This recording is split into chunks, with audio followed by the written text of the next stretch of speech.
मदरसा इनाप, UP में बंद हो जाएंगे 13,000 मदरसे। सिटने की सिफारिश, रिपोर्ट में दावा खाड़ी देशों से है कनेक्शन। सूत्रों के अनुसार एसआईटी की रिपोर्ट में कहा गया है कि ज्यादातर अवैध मदरसों का निर्माण भारत नेपाल सीमा से सटे बहराइच, श्रावस्ती और महाराजगंज के साथ साथ 7 जिलों में किया गया है। उत्तर प्रदेश इल्लीगल मदरसा न्यूज। उत्तर प्रदेश में अवैध मदरसों के मामले में एसआईटी ने अपनी रिपोर्ट यूपी सरकार को सौंप दी है। सूत्रों के मुताबिक इस रिपोर्ट में करीब 13,000 अवैध मदरसों को बंद करने की सिफारिश की गई है। एसआईटी की जांच और सिफारिश के बाद हजारों की संख्या में इन अवैध मदरसों पर कार्रवाई के लिए मदरसा बोर्ड तैयारी कर रहा है। एसआईटी की जांच में जिन मदरसों को बंद करने की सिफारिश की गई है उनमें अधिकतर भारत नेपाल की सीमा पर हैं। रिपोर्ट में इस बात की भी जानकारी दी गई है कि ज्यादातर मदरसों का निर्माण पिछले 20 वर्षों में खाड़ी देशों से मिले फंड के जरिए किया गया है। नेपाल से सटे जिलों में अवैध मदरसे।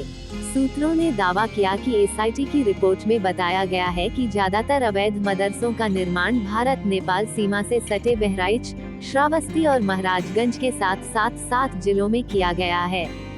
नेपाल से सटे इन जिलों में मदरसों की संख्या 500 से अधिक है। खास बात यह है कि एसआईटी की टीम ने जब इन मदरसों के संचालकों से आय और व्यय की जानकारी मांगने पर वो संतोषजनक जवाब नहीं दे सके।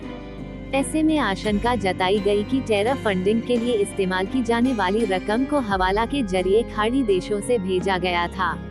अवैध मदरसा संचालकों ने इस बात को माना कि चंदे की रकम से ही मदरसों का निर्माण डोनेशन के जरिए ही की गई, हालांकि डोनेशन देने वालों के बारे में वे जवाब नहीं दे सके।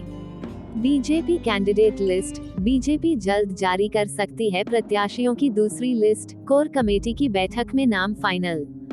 खाड़ी देशों से फंडिंग कनेक्शन। सूत्रों के मुताबिक यही नहीं, एसआईटी की जांच में ये भी पता चला कि इन अवैध मदरसों में बच्चों का शारीरिक शोषण भी किया जाता था। दरअसल इस तरह की जानकारी पहले भी आ रही थी कि इन मदरसों को मान्यता भी नहीं है। जांच में ये भी पता चला कि कुल 23,000 मदरसों में सिर्फ 5,000 के पास अस्थायी मान्यता है। कुछ मदरसे तो सर्टिफिकेट हासिल करने के लिए आवश्यक शर्तों को भी पूरी नहीं कर सके। यही नहीं, ज्यादातर मदरसों ने मान्यता को रिन्यू या नवीनीकरण भी नहीं कराया और वो गैर कानूनी तरीके से मदरसा चलाते रहे। बता दें कि नेपाल से सटे इलाकों में 80 मदरसों को खाड़ी देशों से करीब 100 करोड़ की फंडिंग की न सिर्फ जानकारी बल्कि पुष्टि भी हुई थी।